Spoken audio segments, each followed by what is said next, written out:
Grabar. Nuevamente buenas noches. La intención de la grabación es que de esto quede pues como un repositorio en el canal de YouTube que muchos de ustedes conocen y que luego las personas que no pudieron estar o ustedes mismos pues lo puedan utilizar como material de consulta o material para en cualquier momento pues refutar cualquiera de las informaciones que aquí se ofrecen, porque finalmente pues tampoco es palabra escrita. Finalmente este es el producto de 18 años de academia, pues en la docencia y 20 estudiando. Entonces, igual pueden haber cosas que sean susceptibles de ser mejoradas. Em, Les decía hace un rato que en el público hay gente de diferentes universidades, hay amigos, hay familia, hay colegas, hay docentes, hay compañeros de la universidad, compañeros míos. Es decir, hay un público bastante etéreo. Lo que yo pienso puede ser beneficioso para la discusión. Sería interesante si participan, si preguntan, si reafirman, si discuten, si están, básicamente, no es solamente pues aparecer y ya. Em, ¿Cuál es la intención? La intención es que hablemos de temas de economía colombiana. Esta es la primera charla, espero que sea la primera charla de muchas. La idea es seguir trabajando los martes a esta hora, una horita, 45 minutos, porque sé que la gente está cansada, yo misma tengo que hacer un esfuerzo grande para sacar este tiempo, pero como les decía, es una cosa que me motiva y si me motiva, pues la hago de muy buena gana. Lo primero que quiero que conversemos es por qué uno debe saber sobre economía colombiana. Uno pensaría que, pues, digamos, la mayoría de las personas que están en este momento en esta sala, pues tienen alguna base frente a los conceptos económicos. Y yo me atrevería a pensar que sí, si hay alguien que de pronto por cualquier razón no entienda un concepto y quiere preguntarlo, lo puede hacer con toda tranquilidad y en la medida de lo posible se le resolverá. Entonces, ¿qué sentido tiene tener claridad frente a algunos conceptos si finalmente no los puedo poner al servicio de lo que hago cotidianamente? Yo a mis estudiantes les digo con cierta frecuencia es, si yo no sé en qué momento estoy, si yo no sé dónde me ubico, cuál es mi hoy y cuál es mi ahora, pues difícilmente yo voy a poder tomar una decisión en tiempo real y peor aún para el futuro. Es muy difícil avanzar si no sé cómo dar el paso. No tenemos que ser unos expertos en economía colombiana, por supuesto, pero sí debemos más o menos tener la capacidad de entender la brújula, hacia dónde se mueven los vientos. ¿Cuáles vientos? Los vientos que finalmente nos ayudan a entender cómo va a ser el futuro económico de un sistema al que pertenecemos y en el cual nosotros no elegimos estar. Es decir, usted nace en una sociedad ya construida, que unos la llaman de una manera, otros la llaman de otra, pero que al fin y al cabo ya está establecida y usted se debe acomodar. Ahí no tiene nada más que hacer. Para hacer un cambio es muy difícil, entonces usted tiene que aprender a vivir con lo que hay. En ese orden de ideas, nosotros estamos en un sistema económico establecido. Si nos devolvemos un poco al principio de lo que uno empieza a ver cuando empieza a hablar de economía, pues yo creo que está más que claro que nosotros vivimos en una economía de mercado. ¿Qué significa eso? Significa que es una economía donde las decisiones económicas las tomamos todos.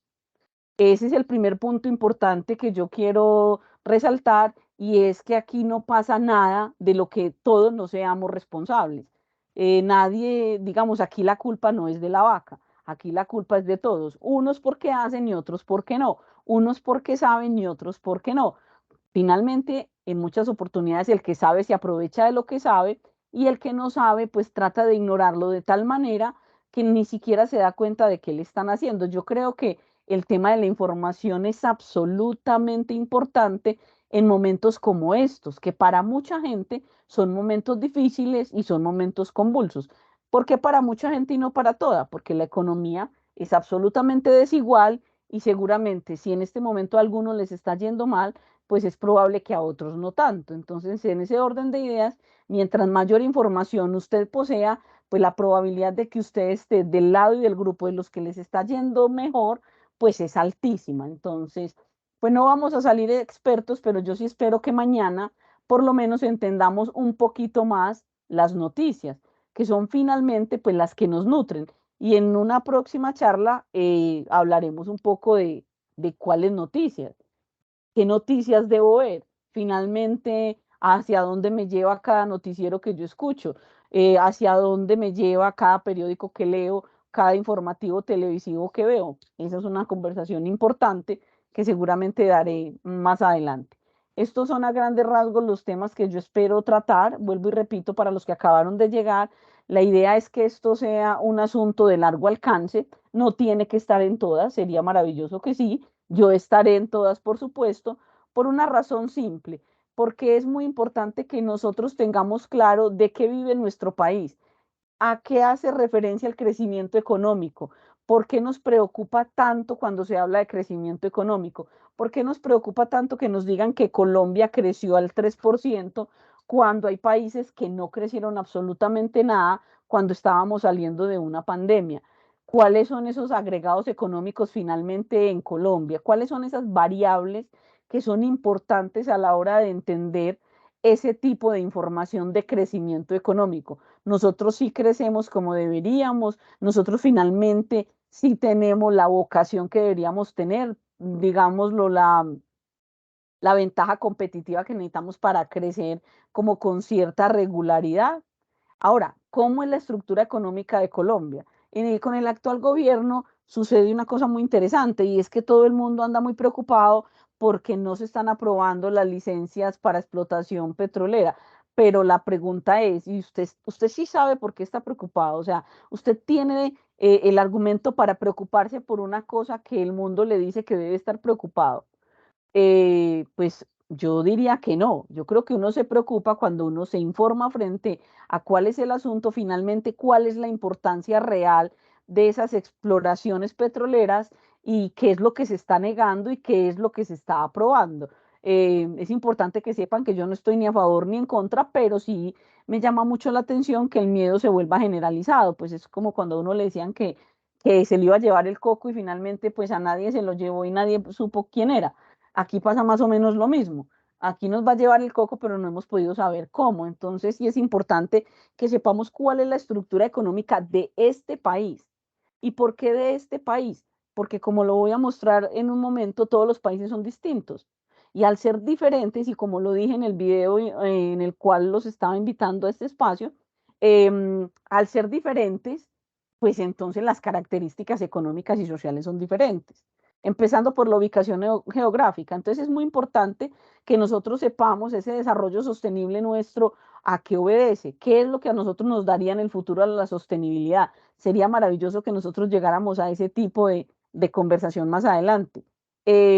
Nuestro sector agrario, del que poco se habla, del que nosotros tenemos una confusión cuando nos referimos a él y creemos que el sector agrario es sinónimo de pobreza y sinónimo de cocaína o de amapola, por ejemplo, de hoja de coca, mejor, o de cultivos de cannabis. No, nosotros tenemos digamos, unas ventajas comparativas en el sector agropecuario que muchas personas no conocen y a las que se les podría apostar en algún momento si llegáramos a hablar de inversión, ¿cierto? Entonces, sería muy bueno entender cuál es ese proceso de industrialización y de transformación en la producción que se ha dado históricamente desde finales del siglo XIX, siglo XX y principios del XXI en términos de agroindustria, por ejemplo. Que hablemos del sector financiero, porque el sector financiero fue el único que tuvo ganancias en la época de pandemia. ¿Qué es lo que pasa ahí? ¿Qué pasa con los impuestos del sector financiero?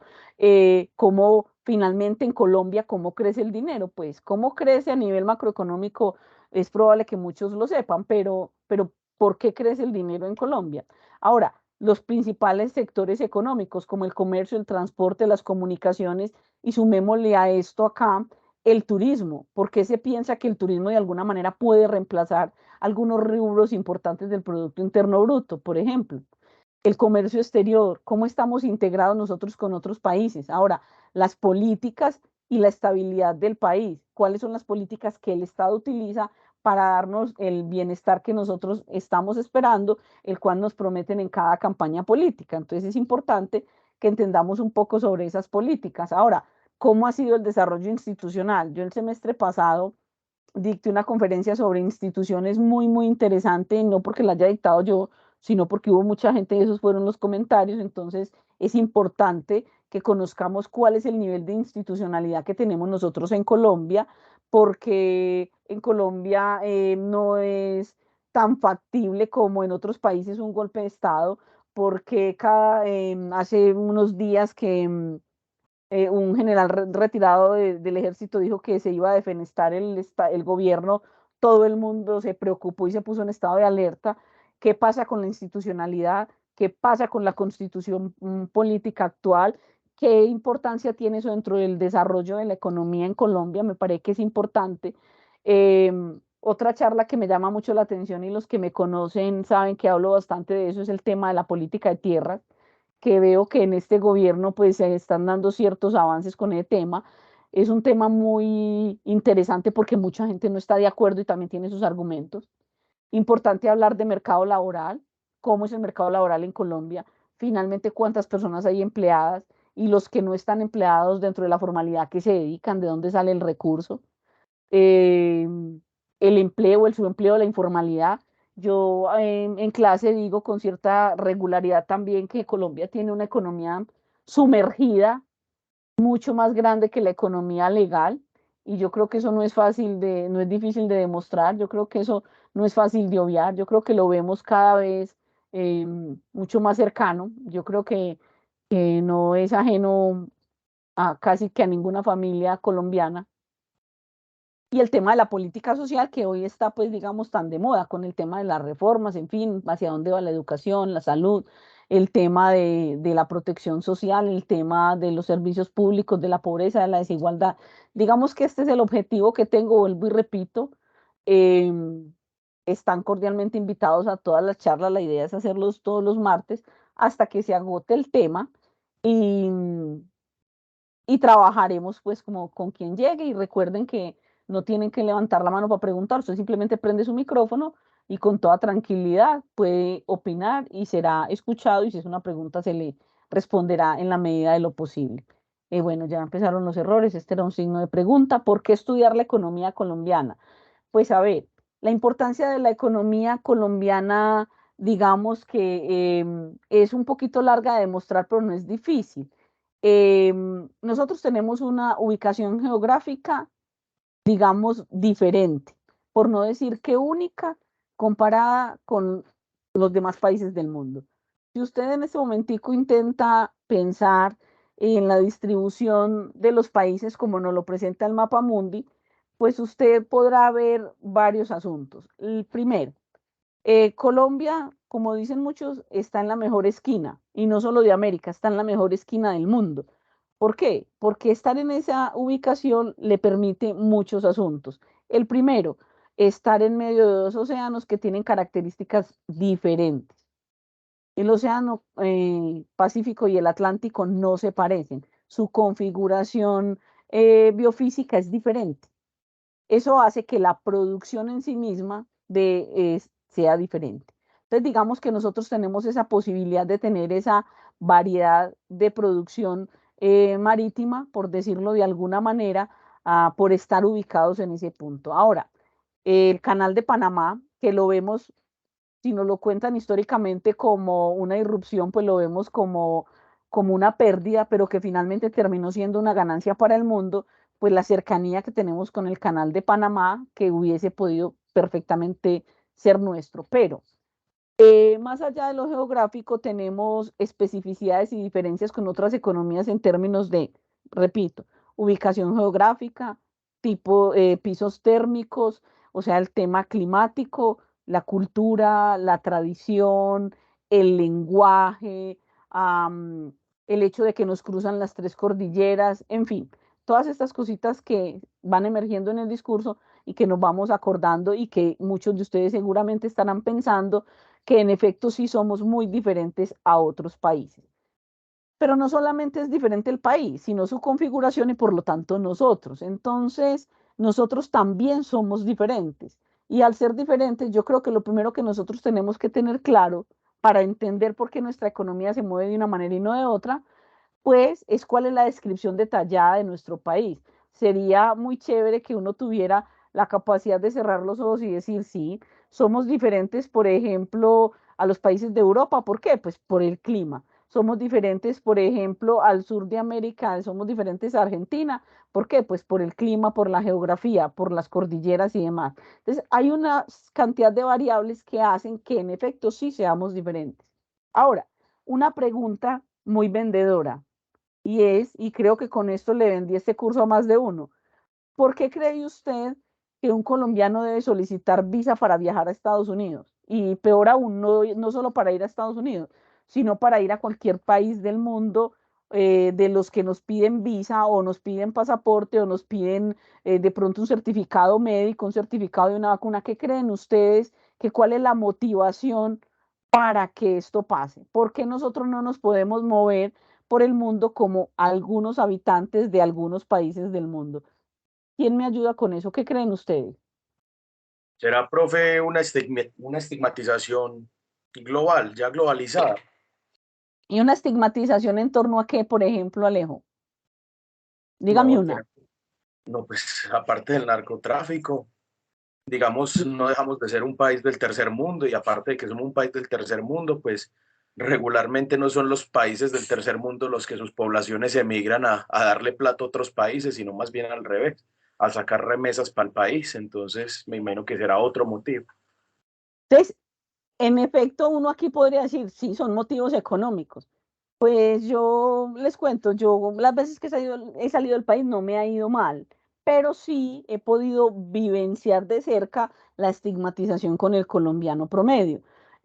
¿Por qué? Porque pues donde uno llega no falta el colombiano que hace una cosita mal hecha y entonces dicen, ah, el colombiano, ¿cierto? Entonces a mí en Buenos Aires, por ejemplo, me tocó presenciar un robo y era de un colombiano, ¿cierto? Cosas de este estilo. Cuando estuve en Ecuador, más o menos lo mismo, con tan mala suerte de que de pronto habíamos en el mismo espacio muchos colombianos y solamente uno nos avergonzó y bueno, ahí llevamos del bulto todos.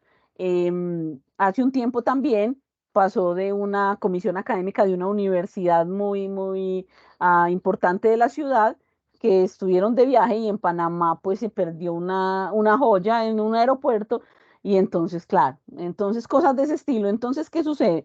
El colombiano necesita sacar visa o pedir permiso para ir a algún país como método de control básicamente de que usted tiene con qué ir y regresarse. Es decir, que usted no va a utilizar la posibilidad de salir del país para quedarse en ningún lado. Esto, pues nosotros de alguna manera lo aceptamos porque reconocemos que somos un país con altos niveles de desigualdad, con altos niveles de pobreza, con problemas de oportunidades laborales, con problemas de desigualdad académica, con problemas de desigualdad de género y con un montón de problemas de desigualdad social que hacen que la gente, por cualquier motivo, razón, quiera salir del país a buscar lo que la gente conoce como, digámoslo de alguna manera, oportunidades, ¿cierto? Entonces esa búsqueda de oportunidades hace que el colombiano, pues de alguna forma, pues ya esté gozando de algún estigma, sumado a eso la habilidad que tenemos para montar negocios, como lo mencionó Alejandro, es probable que el narcotráfico también ayude para eso. Entonces, digamos que el colombiano tiene un olor distinto. A nosotros nos identifican en cualquier parte y no solamente desde lo malo, también desde lo bueno. Cuando Luis Pérez fue alcalde de Medellín, él se propuso crear en Medellín la ciudad de los call centers. ¿Por qué? Pues porque el acento del colombiano y del paisa gusta mucho para este tipo de trabajos y son muy vendedores. Yo misma trabajé en un call center y uno pues puede notar que llamar a México de alguna manera es exitoso, llamar a algunos países de Latinoamérica, en mi caso de habla hispana, es un poco exitoso, se vende lo que usted ofrezca, justamente porque pues también ven como el idioma con cierto agrado. Entonces, ahí hay un montón de variables que hacen que nosotros tengamos unas condiciones diferentes a otros países. Pues al norteamericano no le piden visa en ninguna parte del mundo. Primera diferencia para nosotros como colombianos respecto a viajar. Este tema de las fronteras es un asunto que jamás se ha resuelto. Ahora, con la globalización, pues se esperaba no solamente la libre movilidad de factores de producción, sino también la libre movilidad de mano de obra, y eso no se ha dado. No creo que se dé, pero eso no se ha dado. Ahora, hay una luz de esperanza por ahí, porque cuando un presidente llegue y dice, venga, vamos a solicitar de pronto que le bajen un poco a los requisitos del visado para que el colombiano pueda moverse entre países, pues nosotros ya estamos tan culturalmente, digamos, acondicionados al hecho de que nos piden la visa, que nos da miedo que no la quiten. Entonces la gente dice, no, no van a quitar la visa de Estados Unidos, no, es que entonces Colombia se va a volver como Venezuela, no, entonces ¿qué vamos a hacer? O sea, estamos tan acostumbrados ya a que nos discriminen, que cuando no nos discriminan también nos da mucho susto. Entonces sí somos diferentes, ahí no hay nada que hacer, no hay nada que hacer. Y la nacionalidad aparece entonces como una variable importante de información que reporta datos de ingreso de una persona. Yo voy a utilizar aquí un ejemplo muy aburridor, pero a mí me gusta mucho y me disculpan.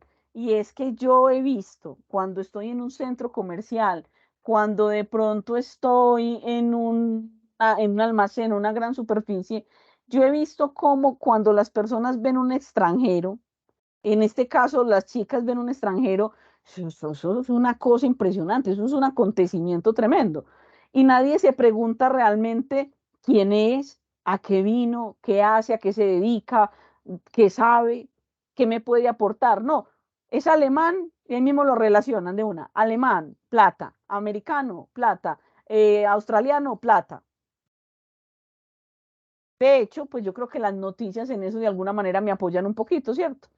Y finalmente eso tiene algo de cierto, porque pues tenemos una moneda que no es muy fuerte, por no decir que es de las más devaluadas del mundo, que le permite a los países de ingreso medio pues viajar acá y que su dinero se multiplique. Ahora los dólares se multiplican por 5.000, los euros se multiplican por 5.500. Más o menos esa es la relación. Entonces, claro, la gente sabe eso y la gente sabe que el que viene trae euros y euros es sinónimo de dinero y eso genera el hecho de que la nacionalidad dé información frente al nivel de ingreso de una persona cuando viaja. Entonces, esto mismo pasa cuando un colombiano sale del país. Cuando saben que es colombiano, eso también da información y los que se quejan de que en España, de que en Alemania, en el Reino Unido, en Estados Unidos, los discriminan es justamente por eso, porque la nacionalidad da información frente a la cantidad de ingresos. Para nadie es un secreto que no, los colombianos no tenemos ya ni siquiera un ingreso medio, que la productividad de nuestro trabajo es muy baja. ¿Cómo así que la productividad del trabajo es baja? Pues, a ver, ¿cuánto tiempo tiene que trabajar un colombiano de ingresos bajos para comprar, por decir algo, un desayuno y cuánto tiene que trabajar un alemán más o menos para lo mismo? Digamos que hoy la relación puede estar perfectamente 1:5, es decir, el colombiano tiene que trabajar 5 veces más que un alemán, lo que significa que el alemán trabaja 5 veces menos, o sea, una quinta parte para conseguir lo mismo. Entonces, en ese orden de ideas, para nosotros es difícil de pronto viajar a países con monedas más fortalecidas y los que las tienen más devaluadas no nos gustan. Entonces, de alguna manera la visa también tiene mucho que ver ahí porque funciona como un elemento que contiene, que detiene un poco pues esa migración de personas hacia países con mayores niveles de ingresos, ¿cierto? Entonces la nacionalidad es importante y se convierte en una unidad de análisis económico, finalmente. Y se convierte en una variable de análisis económico que nosotros muchas veces sin saber, pues la utilizamos para hacer comparaciones. Entonces la gente piensa que dejar los estudios, irse para Estados Unidos es progreso, pero es justamente por eso. Pues no lo critico, pero yo no lo comparto tampoco, porque pues tenés que trabajar en un sitio, tenés que trabajar en el otro. Es que yo si me voy para España voy a ganar más que en Colombia. Sí, claro, ¿no? Total. Pero también vas a gastar más. La pregunta es, ¿vas a ir a ahorrar o vas a ir a vivir? Pues si vas a ir a ahorrar, dale. Si vas a ir a vivir, quédate aquí, porque finalmente pues allá sale también muy caro vivir, como sale en cualquier parte donde hay que trabajar si usted no es una persona con dinero. Entonces, la unidad de análisis económico, en tanto la nacionalidad, es importante, es fundamental. Yo creo que cada vez que prendemos el televisor damos cuenta de eso. Eh, cuando viene alguien de afuera, bueno, en fin. Ahora, aunque, pues digamos que en el caso de Latinoamérica, pues todos los países tengan una ubicación geográfica similar, realmente nosotros sí tenemos contextos disímiles, porque aunque nos parezcamos entre países en términos de tamaño y ubicación, como podría ser el caso de Colombia y Bolivia, los problemas que se enfrentan son diferentes. Y yo creo que acá también vale la pena resaltar, por ejemplo, el conflicto del que Colombia ha sido preso durante los últimos 80 años. El conflicto de las guerrillas, del narcotráfico, de los paramilitares, eso es un problema propio nuestro, que se ha regado, que se ha vuelto metástasis en el mundo, gracias a que los colombianos somos muy ingeniosos, pero, pero es un problema nuestro, es un problema nuestro, es un problema que nos demuestra que los contextos son diferentes. Entonces, la historia, la riqueza, la geografía, la cultura y otras dimensiones económicas y políticas hacen que el país, y sociales además, hacen que el país sí sea muy, muy, muy diferente. Ahora, entre las diferencias a resaltar en términos geográficos está el tamaño, pues somos uno de los países en tamaño, no somos propiamente de los más pequeños, aunque el mapa nos diga lo contrario. Digamos que acá en el mapa podemos comparar a Colombia con otros países y ciertamente no es el más grande, pero es más o menos el 15 en tamaño de los más grandes. Ahora, ese tamaño de país, pues nos puede dar un poco también de información frente al tema productivo. Entonces uno diría, bueno, si el país es grande, ¿qué es lo que uno esperaría, por ejemplo, de Brasil? ¿Qué es lo que uno esperaría, por ejemplo, de Canadá? ¿Qué uno esperaría, por ejemplo, de China? Uno dice, bueno, son países geográficamente grandes, extensos, pues así mismo debe ser su nivel de producción, ¿cierto? Pues con Colombia no pasa eso. ¿Por qué? Porque lo que les decía, somos un país que ha estado preso del conflicto y digamos que el nivel de producción que nosotros manejamos pues no tiene relación con todo el país, porque la parte sur del país ha estado cooptada básicamente por las guerrillas o por los paramilitares y demás, y es un asunto pues del cual ustedes considero están de pronto más informados que yo, pero que finalmente es el que nos dice si nosotros somos productivos o no. Ahora, esa producción, ¿para qué nos sirve a nosotros en un primer momento? Para saber si como población estamos avanzando o no. Y ese avance como población tiene que ver con el PIB per cápita, que es el PIB por cabeza o por persona. En este gráfico nosotros podemos observar que los que están más oscuritos son los que más producen. Aquí vemos, por ejemplo, algunos países de África, eh, acá América del Norte, esta parte de los Países Bajos en Europa, esta parte de Australia y de pronto así por los lados de Rusia, China y en fin, que nos muestran que hay un alto nivel de producción, pues que permea positivamente a la población. Nosotros no somos de los menos favorecidos, pero tampoco somos los más. Quiero resaltar aquí a Bolivia, que está un poquito blanco, porque yo pues finalmente durante el discurso lo que hago es tratar de comparar la economía nuestra con la economía boliviana, justamente porque somos muy, muy, muy diferentes. Entonces aquí les traigo esta imagen. Mire, la muestra de que en Colombia somos tan, tan diferentes es que solo en la ubicación geográfica vemos que un país puede tener todas las posibilidades o las puede tener muy negadas. Bolivia crece a un ritmo muy lento. Colombia no lo hace mal para crecer a ritmo lento, pero Bolivia no tiene, por ejemplo, salida al Océano Pacífico. Bolivia no tiene océano, ¿cierto?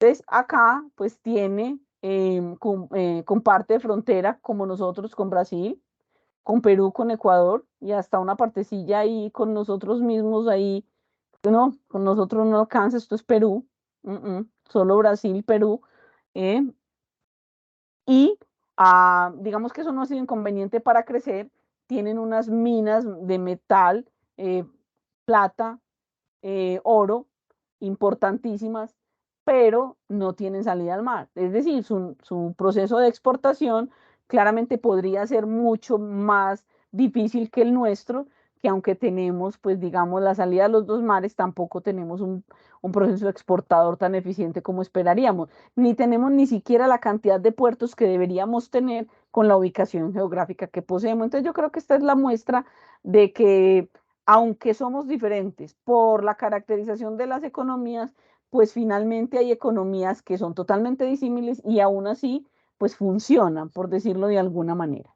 Entonces, somos un país grande, cruzado por el Ecuador. Eso implica que tenemos unos pisos térmicos muy favorables que compartimos con la zona norte de África. Tenemos dos costas, tenemos las tres cordilleras que todos conocemos, tenemos muy buena cantidad de agua, tenemos una flora y una fauna envidiable, tenemos uno de los pulmones más grandes del mundo y una gran biodiversidad. La pregunta es, la que uno dejaría en el aire, esto de qué nos ha servido, de qué nos está sirviendo y en qué nos podría servir en el momento de riesgo climático que se encuentra el mundo. Ahora, en la actualidad cuenta con que más o menos casi 50 millones de colombianos, este dato es de hoy, este es el proyectado del DANE.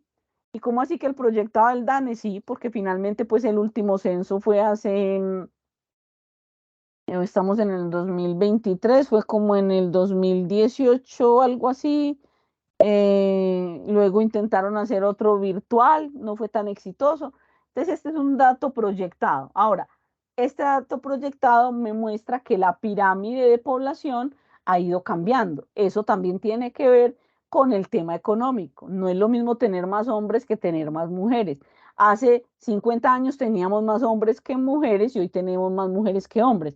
Muchas personas, pues de alguna manera, le atribuyen este asunto al problema de la guerra, pero no es solamente eso, sino que también pues están naciendo más niñas que niños y yo creo que eso también, aunque se puede corroborar teóricamente, eso también se huele de lejos, uno lo nota claramente. Ahora, la mayor cantidad de población que tenemos ya es una población adulta, está entre 15 y 65 años, es decir, nos estamos poniendo grandes. Todavía no nos estamos envejeciendo, pero nos estamos poniendo grandes. Hace 40, 50 años la mayor cantidad de población eran entre 0 y 14 años, es decir, hace 40 años cuando yo tenía 7 años éramos más los niños y menos los adultos. Hoy son más los adultos, menos los ancianos y en término medio los niños. ¿Qué significa esto? Que la pirámide poblacional está cambiando, que la fuerza de trabajo está cambiando, que la mano de obra está cambiando, que la configuración por género del trabajo también está cambiando y que la desigualdad entre género en términos laborales también está cambiando. Es decir, nosotros traemos unas desigualdades que hoy día se van a poder vivenciar mucho más gracias a que la pirámide está cambiando. Yo quisiera saber si hasta ahí van conmigo, si es claro, si tienen alguna duda, si voy muy rápido, si hay algo que no entienden. O profe, vamos perfecto. Gracias, Vamos bien. Alejo. Ok, muy bien. Ahora, somos uno de los países más poblados de América Latina, el segundo en Sudamérica. ¿Por qué? Pues porque ahí tenemos a Brasil que no lo hace mal. La configuración de la vivienda también está cambiando. Es decir, hace 60 años la mayoría de la población en Colombia vivía en zonas rurales, hoy vive en zona urbana. Mejor dicho, este tema de la migración en Colombia fue en serio. La gente dejó los campos por las razones que todos conocemos, violencia, posibilidades, educación, dificultad para transportar mercancías y para transportar personas, porque tenemos una geografía difícil. Y entonces hoy estamos, por decirlo de alguna manera, concentrados o arrumados en las ciudades. La densidad poblacional mayor en Colombia está en la zona urbana. Yo creo que para la muestra un botón, y aquí es donde yo empiezo a opinar. A mí hace poco alguien me preguntaba sobre una inversión en un municipio del sur del Valle de Aburrá, Sabaneta. Y yo me imagino que estaba esperando que yo le contestara, sí, hágale. Yo le dije, no, no, ni se le vaya a ocurrir. Hace 20 años era y sigue siendo el municipio más pequeño de Colombia, pero hoy es el más poblado. Y eso en términos de calidad de vida, en términos de calidad de vida económicamente hablando, eso es un desastre. Entonces me da un poquito de pena, yo no debería hacer este tipo de ejemplos y menos en público, pero es bueno que sepa que tampoco una densidad poblacional tan alta, pues en términos económicos beneficia. Entonces uno se encuentra problemas de acueducto, alcantarillado, espero que no haya nunca problemas de salubridad, pero hay problemas para transportarse, para un montón de cosas. Ahora, esta es la pirámide poblacional que nos entrega el DANE y que yo la tomo de Mauricio Cárdenas Santamaría, ministro de Santos en los dos periodos, que me encanta como economista, como ministro de pronto no tanto, pero digamos que hace un gran trabajo académico. Acá nos encontramos que la población se ha ido envejeciendo, mire que esta zona gris se vuelve un poco más pronunciada, entonces ese asunto pues me corrobora lo que ya habíamos mostrado. Entonces, cada vez hay menos niños, hay más gente adulta y todavía tenemos pocos ancianos, pero también han aumentado. Entonces, esto hace que el tema de la reforma pensional, que a mí no me conviene, pues sea absolutamente en este momento prioritario. Entonces, hay que aprender a ver pues también las cosas con beneficio de inventario. Entonces, es urgente porque la población se está envejeciendo y digamos que la mano de obra de alguna manera se está menguando. Ese cambio de la pirámide tiene esta tendencia, por eso quise traerles también esta, cómo la pirámide deja de ser pirámide y está tomando una forma completamente diferente. Esta es de hoy. Esta es la pirámide poblacional proyectada del DANE, donde me muestra que en efecto hay más mujeres que hombres y que la población está creciendo, que es básicamente pues lo que queremos resaltar. Acá en esta parte de la cúspide encontramos que de 85 y más hay más mujeres. ¿Qué quiere decir esto? Que ¿cómo se llama esto? La esperanza de vida femenina también es más alta, a pesar de que son madres, de que tener un hijo pues tiene un riesgo para la salud y para la vida bastante alto, pues en Colombia es más fácil llegar a los 85 años si se es mujer que si se es hombre. Esto pues está absolutamente claro, digamos que hay prácticamente más del doble de ancianas que de ancianos o de personas de la tercera edad de sexo femenino que de sexo masculino, digamos que así se queda un poquito mejor. Entonces, ¿qué podemos encontrar en esa pirámide? Que en los últimos 30 años la población de 24 años y más ha aumentado, es decir, ya no son jóvenes, ya no están empezando la adultez, ya están maduritos, ya están grandes y que pues hay más mujeres que hombres y que los hombres se mueren más jóvenes por el problema de la guerra, por el problema social, por el problema de la inseguridad, por el tema de las drogas, por el tema del trabajo pesado, por la configuración y lo que implica ser hombre en Colombia, por decirlo de alguna manera. El hecho de tener que enlistarse en las Fuerzas Armadas, el asunto de la falta de oportunidades para un trabajo formal, entonces que termine pues dedicado como a trabajos no solo informales, sino trabajos de alto riesgo, digamos, por fuera de la legalidad, lo que hace que puedan perder la vida mucho más fácil. ¿Qué me preocupa a mí de esto?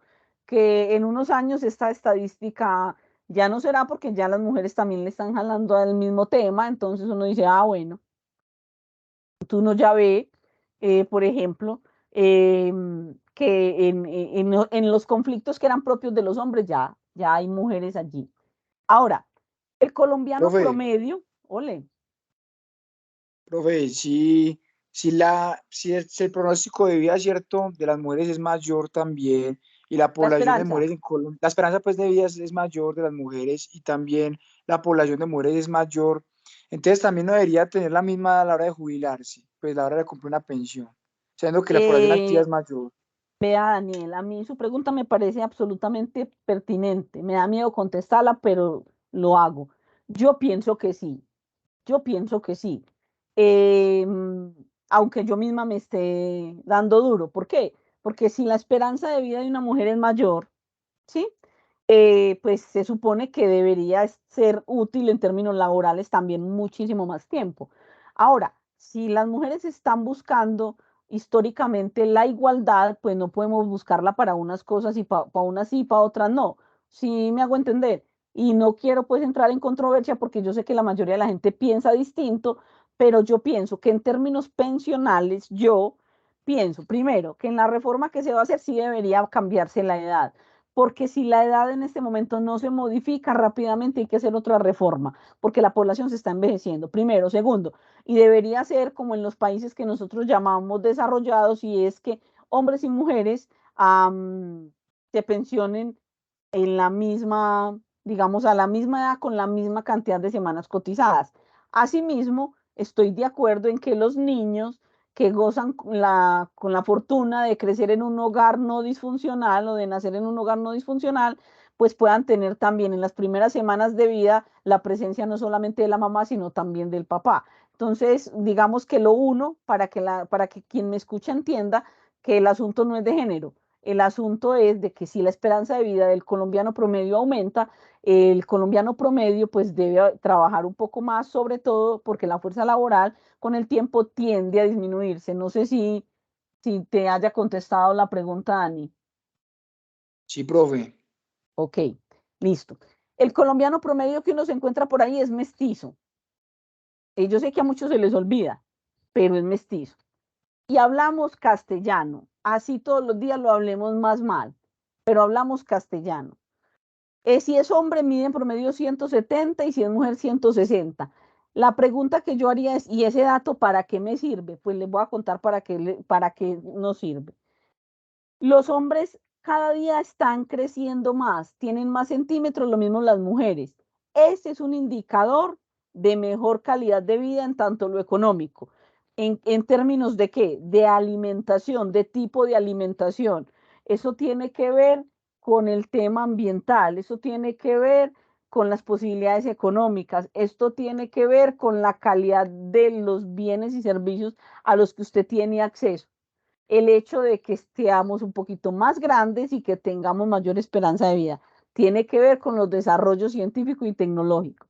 Yo cuando supe este dato la primera vez no le di absolutamente ningún crédito, pero si usted coge este dato y lo revisa históricamente, podrá observar que para 1800, digamos, los que llegaron de España y se quedaron aquí, se fueron mezclando, la esperanza de vida era 45, 50 años, cuando mucho la esperanza de vida ha aumentado. Ahora, a principios de 1900 los niños se morían recién nacidos. ¿Y se morían de qué?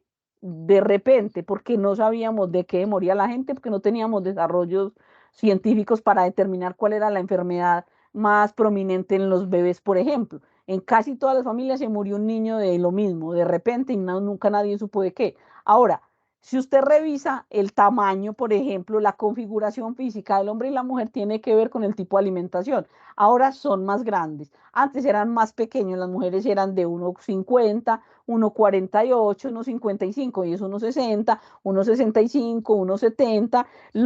Las niñas de 12 años hoy claramente pueden medir 1,60, de 14, 15 años 1,70 y tiene que ver justamente con ese tipo de desarrollos y condiciones socioeconómicas. Digamos que históricamente el ser humano ha vivido en pareja, pero en Colombia, digamos que se ha vuelto una moda vivir en pareja, no necesariamente casados, o solo, o vivir solo. Digamos que hace 50 años era un poco más escaso, eso ha ido aumentando. Las familias tenían gran cantidad de hijos, ahora las familias o tienen uno o dos cuando mucho, o simplemente no tienen niños. ¿Qué es lo grave de esto?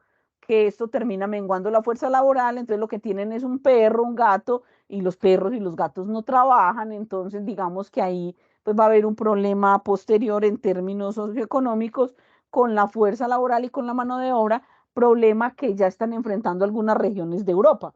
Por ejemplo, hay pueblos donde solamente hay ancianos y no hay quien abra una tienda, entonces son pueblos que se van volviendo fantasmas, donde la gente no desarrolla las actividades propias de la interacción diaria de una comunidad porque no hay gente joven.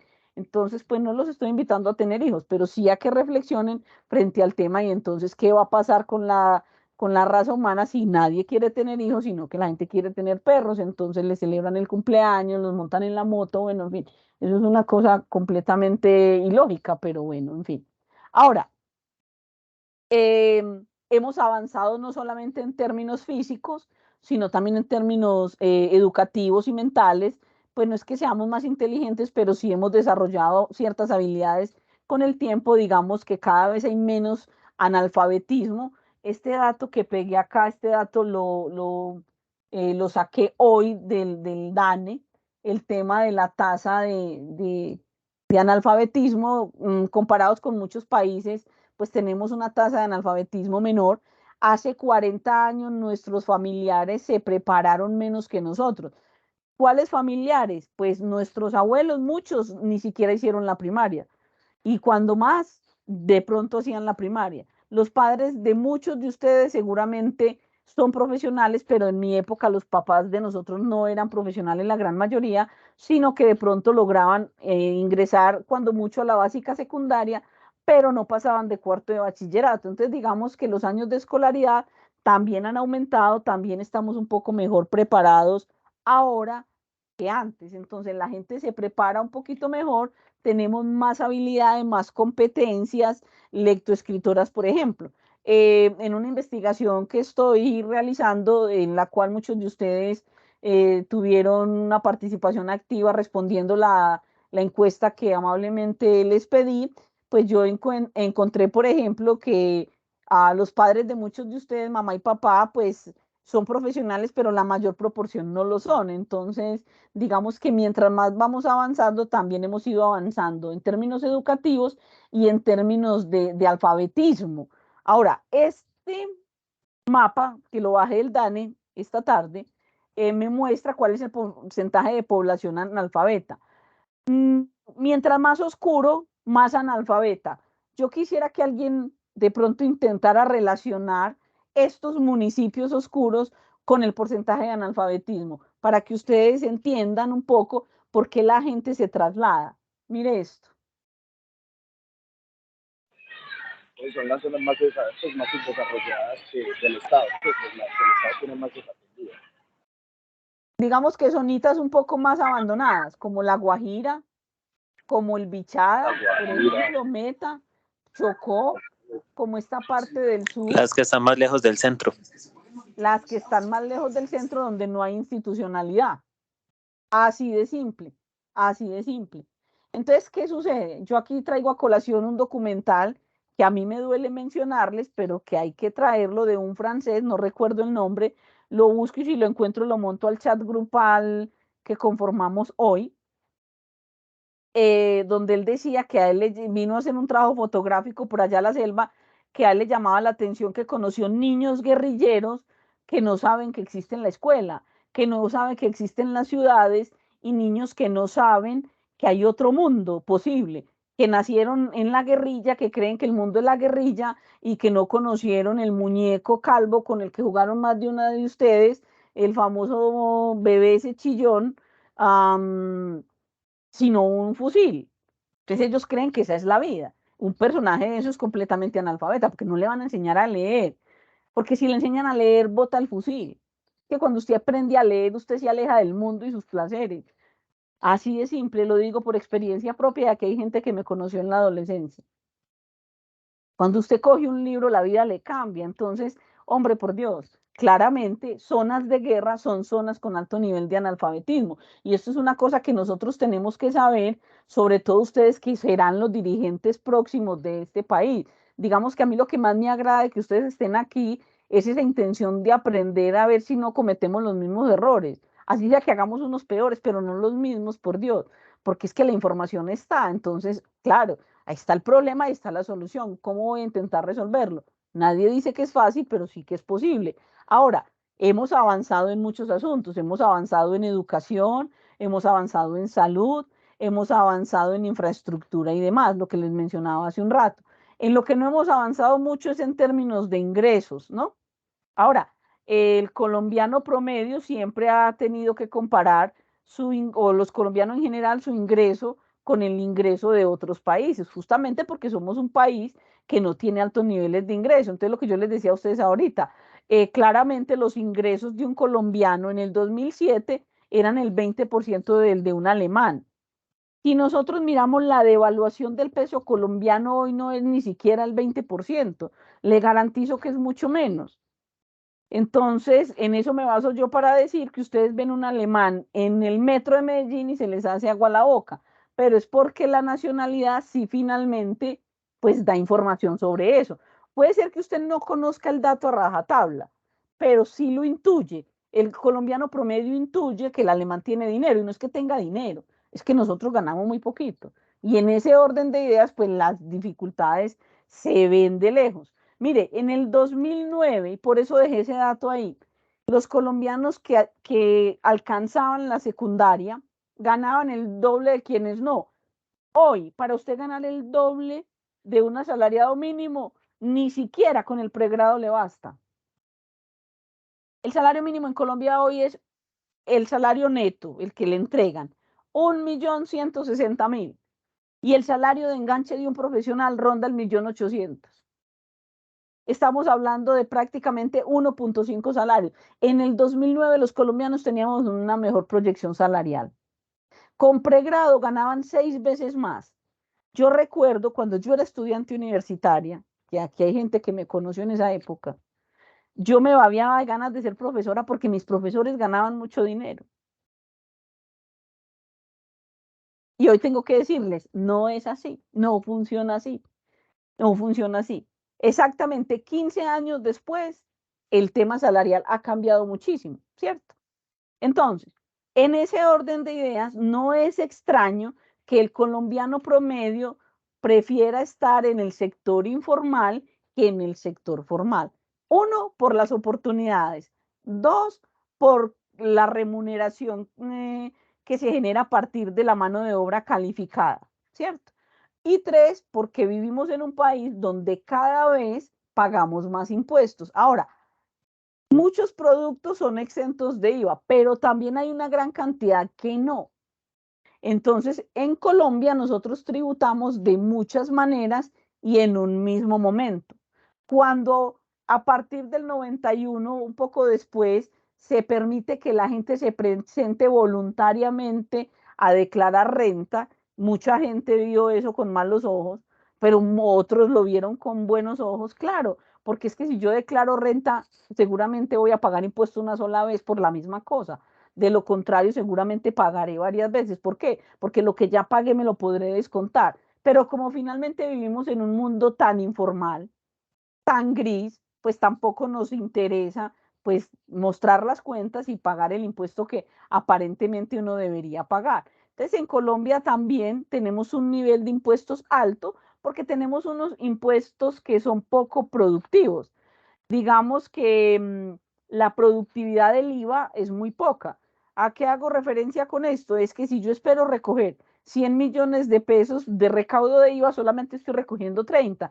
Significa que la productividad del IVA es del 30%. Entonces, si la gente evade y si la gente elude los impuestos, pues cada vez habrá una carga tributaria mayor. Ese es el país en el que nosotros vivimos.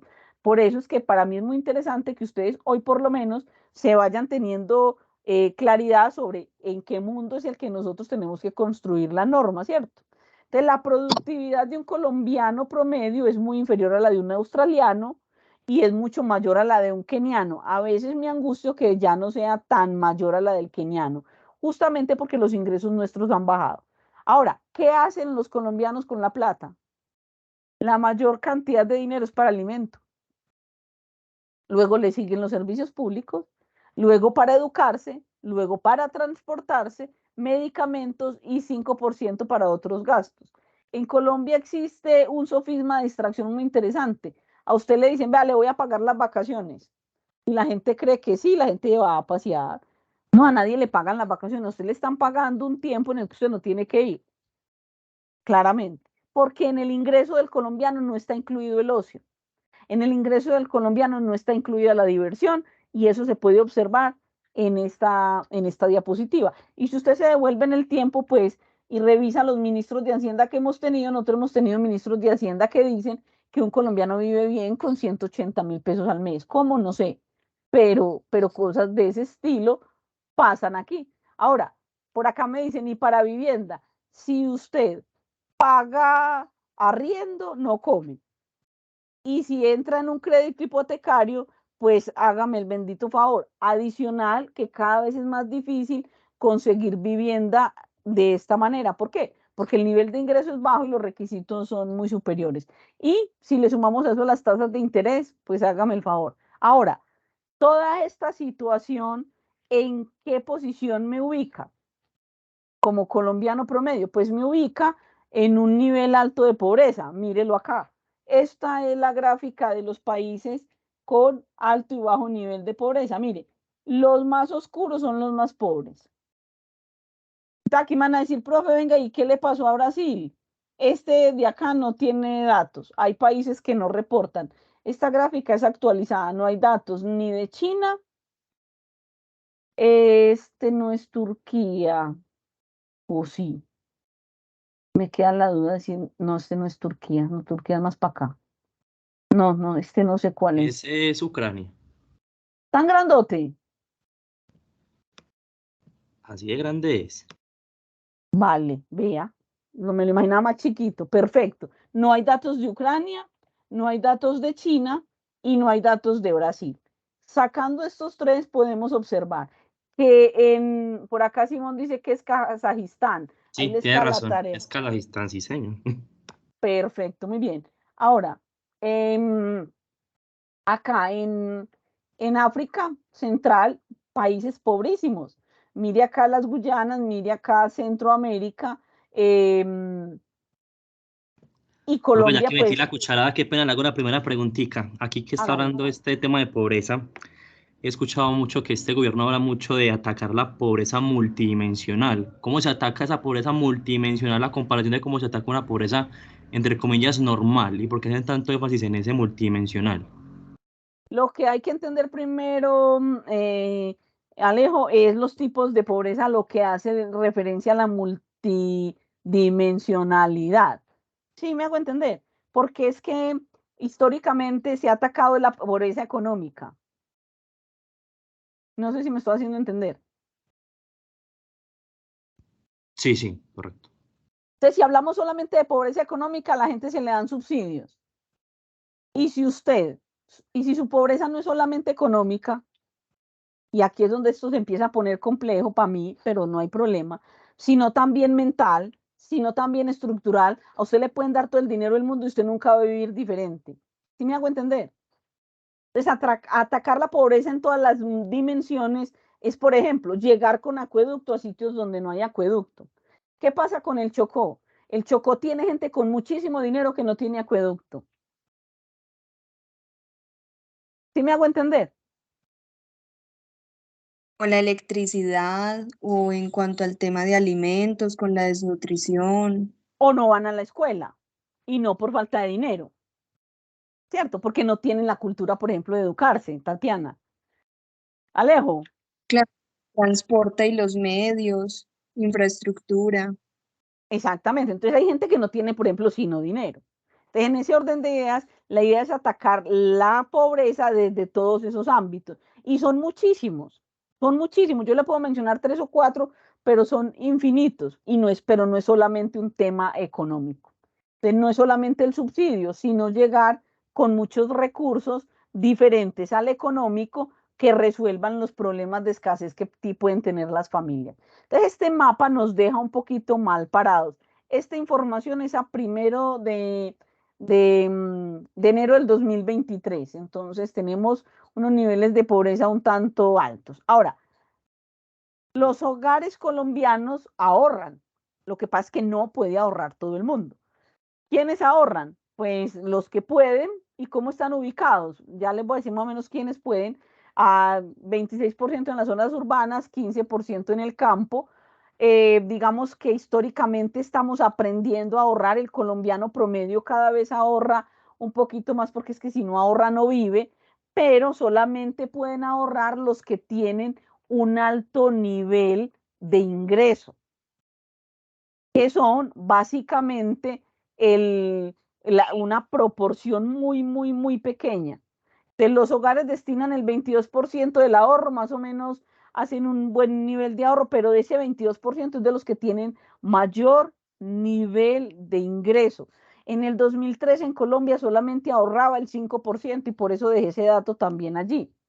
Porque es que el ahorro está relacionado con el ingreso disponible y el ingreso disponible se ve afectado toda vez que aumentan los impuestos. Entonces, cuando a mí me pagan el salario y yo lo primero que tengo que hacer es pagar impuestos con todo lo que consumo, mi ingreso disponible se reduce, mi curva de demanda se desplaza negativamente hacia la izquierda, para decirlo de una manera sencilla, la demanda agregada también se corre, entonces, ¿qué sucede? No queda muy poco para el ahorro. Eso desestimula el sistema financiero y tenemos que pedir plática prestada, pero eso no es lo grave es que no podemos ahorrar, ¿cierto? Aunque... Qué pena, te interrumpo ahí. Entiendo muy bien el punto a donde vas, pero sí me preocupa el tema de que el pago de impuestos un poco se está como que viendo como que, pues, oiga, no nos alcanza, pero es que si nos queremos comparar otra vez a esas economías, las grandes economías, ya sea Estados Unidos, ya sea Europa en general, no todos, pero son países que pagan muchos impuestos. La OCDE. La gran minoría es la que evade, a diferencia de nosotros. Entonces, ¿cómo cambiamos también ese concepto de que es que, ¿para qué pago impuestos si no me sirve de nada cuando realmente la economía de un país, no te voy a decir que se basa, pero se apoya mucho en los impuestos? Total acuerdo. Yo estoy de acuerdo contigo en que hay que cambiar la mentalidad. Pero a mí me queda faltando un puntico, Jessica, para el puzzle. Y es que no tengo problema en que paguemos muchísimos impuestos si el nivel de ingreso del colombiano promedio se pareciera aunque sea en un poquitico, en los ingresos promedio de la OCDE. Me explico. Cuando nosotros entramos a ese club, digamos, nos comprometimos a tener un IVA del 19. Perfecto, y ya lo tenemos. Pero es que no es lo mismo cobrarle el 19% a una persona que, por ejemplo, como el 10% de la población colombiana que gana más de 5 salarios mínimos, a cobrarle el 19% a una persona que se gana el salario mínimo. ¿Por qué? Porque nosotros ya hemos llegado al nivel de gravar productos que son fundamentales para la vida. Entonces yo no estoy en contra del impuesto. Yo en lo que no estoy muy de acuerdo es en que la renta vaya mucho más despacio que la tributación, que no es el caso, por ejemplo, de los Países Bajos. Pues se tributa mucho, pero se gana bien. Ahora, esos países que tributan muchísimo tienen resueltas muchas necesidades que nosotros tenemos que pagar y que nos han transformado, no lo cambiaron. Esa es una discusión interesantísima que vamos a dar luego y es, nos cambiaron el concepto de bien público por bien meritorio. Eso es una maravilla. ¿Alguien iba a opinar? Hable. Yo quería hacer una connotación y también es importante recordar que Colombia es un país donde casi el 60% de la población trabaja en la informalidad y uno puede asumir que de ese 60% de la población que trabaja en la informalidad, el 90% gana menos, ¿sí?, del salario mínimo. Entonces uno tampoco puede tributar cuando lo que vos decías ahorita, los ministros dicen que con 180.000 pesos se vive dignamente, ¿cierto? Entonces también es importante que los compañeros tengan como esos conceptos en cuenta, porque si el colombiano promedio tiene que trabajar 5 veces lo que trabaja un alemán para obtener los mismos productos, entonces también es incluir de que a ellos un 19%, no más de un IVA, no les va a poner tanto el bolsillo como a una persona que vamos a suponer que todos los productos que gaste, o al menos 1.160.000 pesos de productos que gaste, se va a tener que destinar casi 200.000 pesos a pago de IVA, solo de IVA, sin contar otros impuestos que pueda tener, ¿cierto? Que tenga una casita pequeña propia o cualquier cosa, tenga que pagar predial, ¿cierto? Entonces también es importante como tener el contexto social antes como de compararnos con otros países del primer mundo. Por eso es tan enriquecedoras estas discusiones, porque es que hay mucho de largo y mucho de ancho. Eso es, digamos que esa es la invitación y muchas gracias por eso. Entonces, en Colombia, digamos que la gente ahorra para resolver problemas que no deberían ser tan coyunturales como el tema de la vivienda. Lo digo pues porque lo conozco. Uno en Colombia nace, crece, compra una casa y se muere. Pues imagine que hoy ya los créditos de vivienda son a 30 años. Bueno, en fin, entonces es muy complejo, pero no hay que desconocer que comprar una casa en España es casi imposible. Comprar una casa en Argentina hoy es casi imposible. Se gana en pesos argentinos y la propiedad está tasada en dólares. Y allá ya el dólar negro tiene nombre, se llama dólar blue, porque finalmente está dolarizada de manera informal. Entonces, digamos que es un problema de corte global, por no decirlo menos. Entonces, el tema del ahorro es un reflejo de la desigualdad. ¿Por qué? Porque dependiendo de usted dónde esté ubicado, si en el campo o en la ciudad, si es hombre, si es mujer y qué tipo de ingresos tenga, va a poder ahorrar o va a poder ahorrar menos. ¿Y por qué si es hombre, si es mujer? Porque históricamente los hombres han ganado más dinero que las mujeres, sin embargo, ellas tienen mucho más conciencia del ahorro. Entonces, el tema del ahorro, pues, a lo que me lleva es a entender nuevamente el problema de la desigualdad. Ahora, pues se dice que cuando el hombre es cabeza de familia, de pronto, de alguna manera, puede ahorrar un poco más si él es cabeza de familia. No sé, este dato es del DANE, yo no lo veo tanto, yo tengo como la sensación de que es al contrario, pero igual son cifras y hay que darlas, ¿cierto? Ahora, los estratos bajos no ahorran, el estrato 2 y 3 puede ahorrar un poco, pero los estratos altos son los que se pueden dar el lujo de ahorrar más o menos el 40% de sus ingresos, ¿cierto? Históricamente en Colombia los países donde más niveles de salario y de ahorro se presentan son Bogotá, Distrito Capital, y Antioquia como departamento, sobre todo en la zona oriental y en la ciudad donde hay mejores salarios, lo que nosotros conocemos como el oriente antioqueño. Bueno, digamos que esto era lo que yo tenía pensado para hoy. Hubiera querido demorarme un poquito menos, pero me parece muy chévere pues que pregunten y digamos que esa va a ser pues como la intención en adelante, que estemos bien activos y conversemos pues como de los asuntos. No sé si tengan algún comentario, pregunta o algo que quieran rescatar del asunto. Me cuentan cómo les pareció. No sé, Profe, quisiera no, escucharlos antes de irme. tomando un poquito la palabra, profe, no, agradecerle mucho por estos espacios que son como extracurriculares, ¿cierto? Y que yo pienso que para un profesional bastante enriquecedor, al menos yo, por ejemplo, que ya estoy graduado, y yo sé que varios compañeros de los que ya he visto acá también. Entonces, profe, esto es enriquecedor porque uno siempre debe estar actualizándose y contextualizándose de lo que está pasando. Y me imagino que también por parte de mis compañeros, profe, de antemano, como agradecerles el espacio que usted nos está brindando, profe, demasiado enriquecedor. Y muchísimas gracias. Muchachos, vea, contestándole a Alejo, es con mucho gusto. ¿Cuál es la idea? Yo armé el grupo de WhatsApp para no molestar al que no quiere estar. Entonces dije, bueno, que se inscriba el que quiera estar, por ahí voy a montar información, y cositas. Yo le voy compartiendo de lo que leo. Esto lo hago con todo el cariño, también lo hago por mí. Yo me siento bien, me gusta, me hace falta.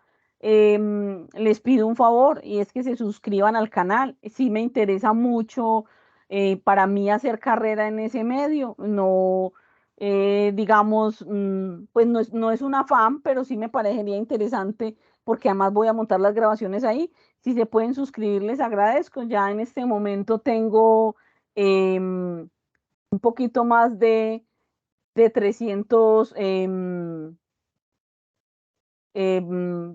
Fanáticos. suscripciones, sí, por decirlo de alguna manera.